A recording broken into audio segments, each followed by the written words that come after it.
Hello everyone, welcome to my new video. तो आज के वीडियो में हम लोग गाड़ी के एक ऐसे पार्ट के बारे में बात करेंगे जो कि बहुत कम डिस्कस होते हैं, but it is one of the most important part in the car, क्योंकि वही एक पार्ट है जो कि ग्राउंड के साथ कांटेक्ट में रहते हैं। जी हाँ, मैं बात कर रहा हूँ ये टायर्स के बारे में। एंड आज हम लोग इस वीडियो में बात करेंगे कि भाई ये जो टायर है इसके ऊपर आप देखोगे, जब भी आप टायर लेने जाओगे या तो आपके खुद के गाड़ी या बाइक के टायर देखोगे, वहाँ पे बहुत सारे मेजरमेंट्स लिखे रहते हैं, वहाँ पे बहुत सारी चीज़ें लिखे रहते हैं which is very important. But बहुत लोगों को इसके बारे में पता ही नहीं होता है कि वो सिग्निफाई क्या करता है, वो चीज़ किस चीज़ का मेजरमेंट है एग्जैक्टली। तो आज हम लोग एक एक चीज़ के बारे में बात करेंगे जो टायर में लिखा रहता है, एंड मैं आपको बताऊंगा कि उनका सिग्निफिकेंस क्या है। तो चलिए फटाफट से वीडियो को शुरू करते हैं एंड एक एक चीज़ के बारे में मैं आपको बताता हूँ जो इस टायर में लिखा हुआ है। तो स्टार्टिंग से शुरू करते हैं। सबसे पहले आप टायर में देखोगे कि ये एक बड़ा सा नंबर एंड लेटर का कॉम्बिनेशन लिखा है। Now this is the worst combination of measurements, क्योंकि ये है मिलीमीटर में, ये है परसेंटेज में, ये है आपका इंचेस में। So it's the full combination of things, but it is what it is. तो शुरू से शुरू करते हैं। 185 millimetre is basically tyre wall के जो एच टू एच का जो मेजरमेंट है, मतलब टायर के यहाँ से लेके शुरू करके यहाँ तक जो मेजरमेंट है, दिस इज़ 185 मिलीमीटर। ठीक है। नेक्स्ट जो है 70, सो दिस इज़ 185 का 70%। तो 185 का 70% आता है अराउंड 126 मिलीमीटर के आसपास। तो this is the size of that particular percentage. तो कहने का मतलब ये है, मान लीजिए ये 100 रहता है, 100/50 अगर रहता है तो 50% ऑफ 100 विच मीन्स 50 मिलीमीटर। तो ये वाला पार्ट 50 मिलीमीटर होगा। हालांकि ऐसे टायर कभी होते नहीं है, but I am just giving an example. उसके बाद ये जो लिखा हुआ है, ये इसको कहते हैं रेडियल। ठीक है, ये आर लिखा रह सकता है या तो डी भी लिखा रह सकता है। सो बेसिकली दो टाइप का टायर का बिल्ड होता है, एक होता है रेडियल टायर बिल्ड, एक होता है डायगोनल बायस का बिल्ड। ठीक है। रेडियल बिल्ड का मतलब ये होता है कि ये जो टायर है, ये टायर मेनली आपके कुछ पॉलिस्टर कंपोनेंट से बना रहता है। तो वो आप भी आपके लिखा रहता है इधर पे। आप अगर देखोगे कि टायर का जो ट्रेड है, इसमें लिखा रहा है 1 polyester plus 2 steel plus 1 nylon. तो ये पूरा कंपोनेंट से इसका थ्रेड बना रहता है टायर का।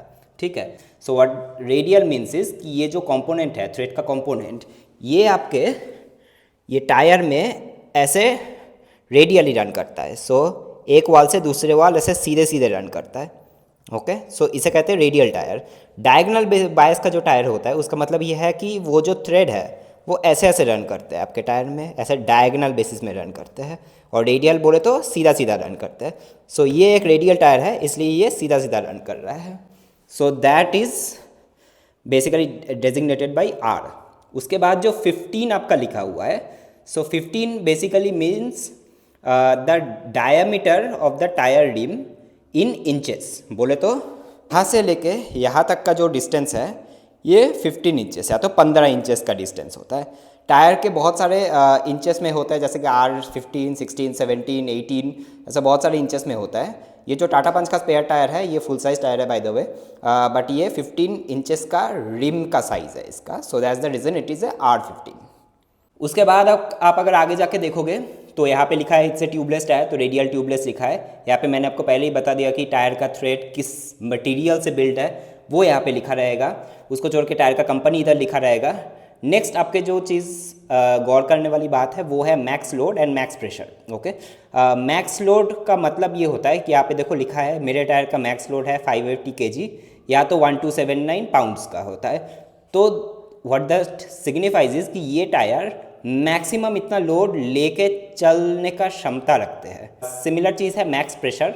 तो ये टायर प्रेशर का है जो कि आपको दिखा रहा है कि 51 psi का टायर प्रेशर मैक्सिमम रख सकता है। Now don't get me wrong, ये जो मैक्सिमम प्रेशर लिखा रहता है, this is not the actual tyre pressure जो कि आपको अपने टायर में मेंटेन करना होता है। गाड़ी का जो एक्चुअल टायर प्रेशर मेंटेन करना होता है वो नॉर्मली आपके गाड़ी के जो ड्राइवर साइड डोर है उसके साइड में लिखा रहता है, एंड आपको वही टायर प्रेशर फॉलो करना है। मैक्सिमम टायर प्रेशर का मतलब ये है कि भाई ये टायर इतना प्रेशर अपने अंदर रखने का क्षमता रखता है, बट इसका मतलब ये नहीं है कि यही प्रेशर डाल के आपको अपना गाड़ी चलाओ या तो गाड़ी को खड़े करके रखो। ये बात नहीं है, क्योंकि ऐसा प्रेशर आप अगर अपने गाड़ी में डालोगे तो there is a high possibility आपके टायर फट सकते हैं, आपके टायर का हेवी डैमेज हो सकता है। नेक्स्ट जो चीज़ है वो है लिखा है कि कहाँ पे ये टायर बिल्ट है, टायर का मॉडल क्या है। ये एलनेक 4th जनरेशन का टायर है। यहाँ पे इसके नीचे आप देख सकते हो कि एक और नंबर एंड अल्फ़ाबेट का कॉम्बिनेशन है। मेरे टायर के लिए 89H लिखा गया है। तो इसका मतलब ये है कि ये नंबर जो है ये स्पेसिफाई करता है आपका टायर की लोड रेटिंग। तो लोड रेटिंग का मैं एक टेबल आपको स्क्रीन में दे रहा हूँ जस्ट फॉर योर रेफरेंस। आप अपने गाड़ी के टायर के साथ कंपेयर कर सकते हो कि आपका टायर कितना लोड लेने की क्षमता रखता है। बट कहने का मतलब है कि हर एक गाड़ी का ये नंबर बेसिस पे टायर का एक लोड कैपेसिटी होता है। तो एक टायर उतना लोड लेने की क्षमता रखते हैं। ये जो लोड रेटिंग है ये थोड़ा विस्तार में यहाँ पे भी समझाया गया है, जो कि मैंने थोड़ा पहले ही बताया था मैं कि मैक्स लोड कितना लेने की ताकत रखता है ये पावर। तो सेम चीज़ यहाँ पे रेटिंग में भी स्पेसिफाई कर दिया गया है। नेक्स्ट जो चीज़ है वो है स्पीड रेटिंग। तो ये जो अल्फ़ाबेट है ये स्पीड रेटिंग को डिफाइन करता है। तो हर एक गाड़ी का अलग अलग नंबर्स होता है डिपेंडिंग ऑन द अलग अलग अल्फ़ाबेट्स होता है डिपेंडिंग ऑन द टायर्स। मेरा अल्फ़ाबेट है H। अब ये स्पीड रेटिंग का भी मैंने एक यूनिवर्सल टेबल स्क्रीन में डाला, तो आप अपने गाड़ी के टायर के साथ कंपेयर कर सकते हो। H I think it signifies कि ये जो टायर है ये अराउंड 210 किलोमीटर 210 से 220 तक का स्पीड झेल सकता है। तो इसका मतलब ये है कि आप इसके ऊपर अगर स्पीड ले रहे हो तो 220 के ऊपर अगर आप स्पीड ले रहे हो तो इट्स अ हाई पॉसिबिलिटी कि ये टायर का हेवी वेयर एंड टियर होगा, टायर बस्ट होने का संभावना है, टायर में हेवी डैमेज होने का संभावना है। अगर और थोड़ा इस साइड में आओगे तो एक इम्पॉर्टेंट चीज़ जो आपको यहाँ पे दिखेगा वो है ये वाला नंबर। ओके, ये जो नंबर के लास्ट में है ये सिग्निफाई करता है कि ये कौन सा ईयर में मैन्युफैक्चर हुआ है ये टायर। तो मेरा जो गाड़ी है ये 2021 में लिया गया है।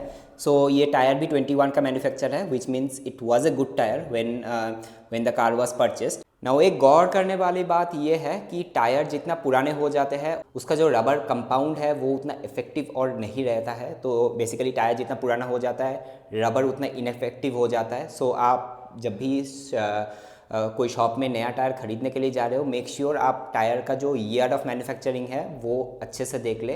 तो कहने का मतलब है कि आज 2024 में खड़े होकर आप मान लो एक टायर लेने जा रहे हो, मेक श्योर कि आपका टायर 24 में या तो मैक्सिमम 23 में मैन्युफैक्चर हो। मान लो आपको एक टायर दिया जाता है जो कि 2021 है तो 2020 में मैन्युफैक्चर होता है, then probably stay out of that because वो टायर काफ़ी पुराना हो चुका है एंड आगे जाके वो आपको दिक्कत दे सकता है।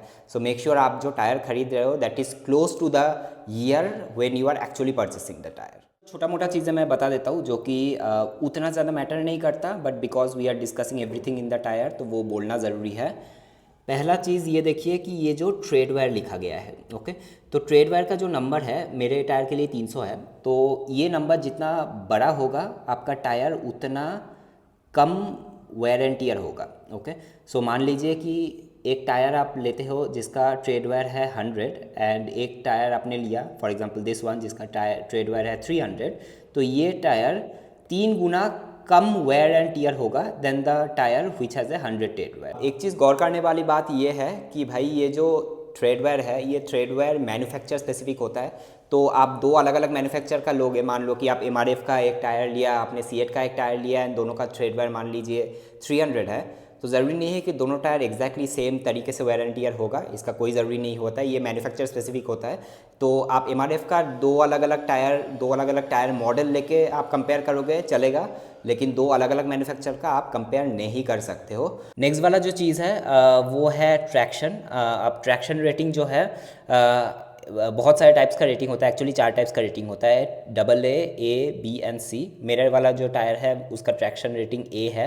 ट्रैक्शन टेबल मैं साइड में पेस्ट कर रहा हूँ। तो ट्रैक्शन का ये जो मतलब होता है, सो ये बेसिकली क्या होता है कि आपकी गाड़ी वेट कंडीशन में स्ट्रेट लाइन में कितना ट्रैक्शन या तो कितना जल्दी स्टॉप में आ सकता है, ठीक है, इसका मतलब भी वही होता है। नेक्स्ट है आपका टायर का टेम्परेचर। ओके, इसका भी रेटिंग मेरे लिए A है। इसका भी आई थिंक ABC 3 टाइप का रेटिंग आते हैं एंड इसका मतलब ये है कि भाई आपके जो टायर का कंपाउंड है ये टेम्परेचर कितना हीट को झेल सकता है, कितना टेम्परेचर रेजिस्टेंट होता है। सो आज के वीडियो में बस इतना ही था। तो मैंने मेरे तरफ से ट्राई किया कि जितना अच्छे से हो सके टायर का जो जो रेटिंग्स है, जो जो नंबर्स है वो आपको समझाने के लिए। वीडियो अगर अच्छा लगा, वीडियो अगर इन्फॉर्मेटिव लगा, कुछ नया आपको सीखने को मिला तो please do consider subscribing to the channel, क्योंकि बहुत मेहनत लगते हैं, बहुत टाइम लगते हैं ये सारे वीडियोस बनाने के लिए। तो आप सब्सक्राइब करोगे तो मुझे मोटिवेशन मिलता है कि ऐसे और नए नए वीडियोस आप लोगों के लिए लेके आए। तो please do consider subscribe to the channel. मिलते हैं नेक्स्ट वीडियो में, तब तक के लिए टेक केयर, बाय बाय।